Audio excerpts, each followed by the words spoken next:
Shijun Wang from Weber State University. In today's video, I am going to teach you how to practice Chopin Etude Opus 10 number 11. This is not a very popular etude for many good reasons. If I were to rate the difficulty level of all 24 etudes, this is probably one of the top, the most difficult pieces on my list. First of all, it's not very practical, meaning after learning this exercise or after mastering this exercise, I don't think you can apply these to any other pieces in piano literature. Pretty much the case like Opus 10 number 2, right? No other pieces ever would require you to use such a difficult and awkward technique. However, this piece did tell us a very, very important concept, and that is how to play legato, right? When we were young, I think a lot of us had this idea of playing the slur or connection, or whatever you call it, slur or connected sign, to have them physically connected. So when we see 2 notes under a slur or 3 notes under slur, right, we try as hard as we can to overlap them. And this piece basically is an evidence, or it's a strong statement that Chopin told us it's not the case. We can achieve this connected feeling, we can achieve this phrasing, we can have the slur without physically connecting the dots or physically connecting the melodic notes, because it's impossible, right? In many cases, we have 10s and 11s with many middle notes inside. I don't think even Rachmaninoff, who has huge hand, can connect these physically. So that brings us back the question, how do we play legato? I think there are 2 principles we need to remember to play legato. Obviously not physically connected or physically overlapping notes. Principle number 1, we have to play this melody or whatever we want to connect. We have to play them deep. We have to have much slower but much deeper touch. Play to the bottom of the keys so that the color of the tone is different compared to the other layers, right? For instance, if we start from the beginning, the left hand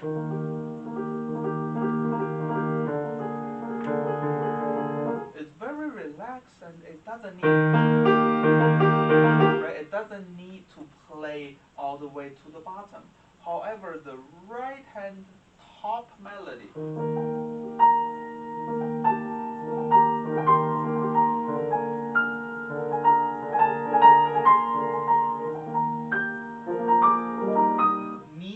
needs to create these much deeper tones so that we can see different colors of different layers. Okay? Principle number 2, we have to have this melodic undulation of the melody. Undulation meaning the ups and downs, right? The directions of the melody. Very simple to apply, right? Basically, the ups and downs follows the shape of the melody. And Chopin here put a lot of hairpins at the very beginning. I think he meant to emphasize this.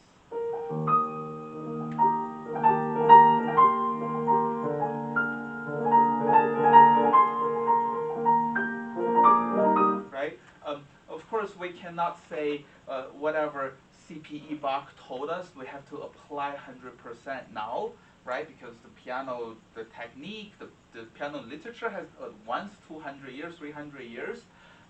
But then C.P. Bach did mention this in his treatises that slurs are indication of dynamics, right? When they have two-note slur, basically the composer wanted us to have the first note deep, while the second note much lighter, kind of like the up bow and down bow method or approach. So here, we need to make sure we understand the principle of legato. Okay, another difficult or another, in my opinion, ingenious side of Chopin is in the midst of all of these difficult and large, stretched, large chords, he is able to still thinking of bringing the second or the third voices. If we take a look at measure 25, instead of emphasizing the top,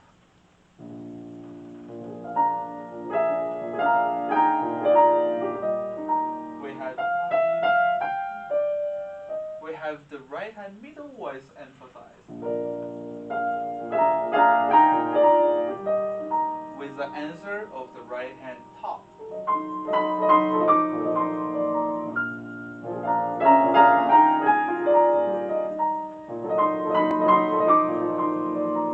And here it's basically a parallel tense duet between the left hand thumb and then the right hand middle finger.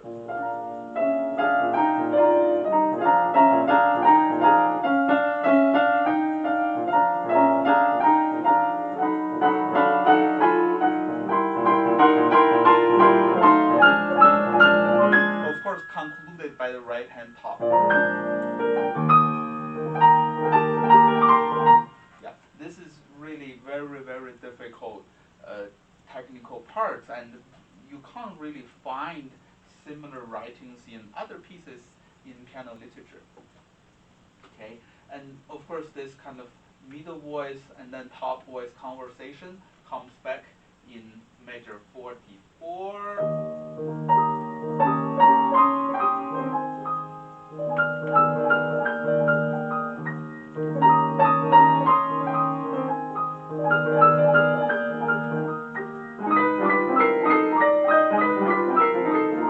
And then a new voice comes in, left hand bass.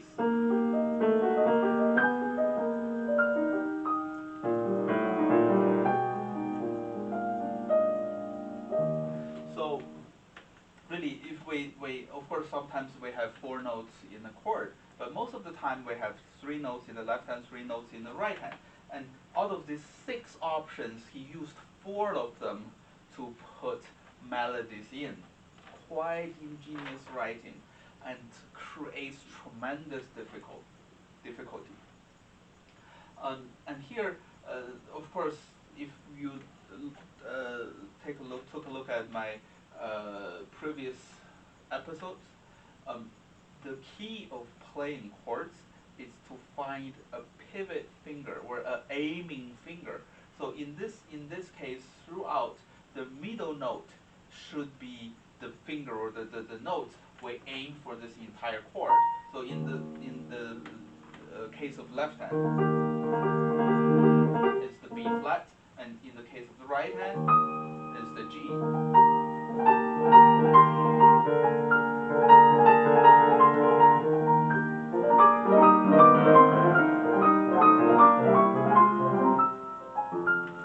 Okay. And one more thing I want to talk about before I end this video. There are some positions that creates tension that we can not overcome, right? I mentioned in the video of Opus 10 number 2, when we have this wrist deviation, then the tension comes. When we lift up our fingers very high, then the tension comes. And also, when we stretch our hands for a long period of time, then this tension comes. And here, that's something we cannot avoid, right? It's not like Opus 10 number 2. we can try our best to shorten the time of this deviation. But here, we pretty much have to have our hands open at all times to be able to play this. So a little bit of tension after playing this, I think it's perfectly normal. Do not over practice this, especially when you have a smaller hands. I think Chopin is being very merciful of writing this for only 55 measures. And if we want to really practice at our best how to play the road chords and how to bring out different voices of the road chord, this is the best exercise in piano literature. Thank you for watching. In next week's video, I'm going to talk about the famous revolutionary etude, Opus 10, number 12. See you next week.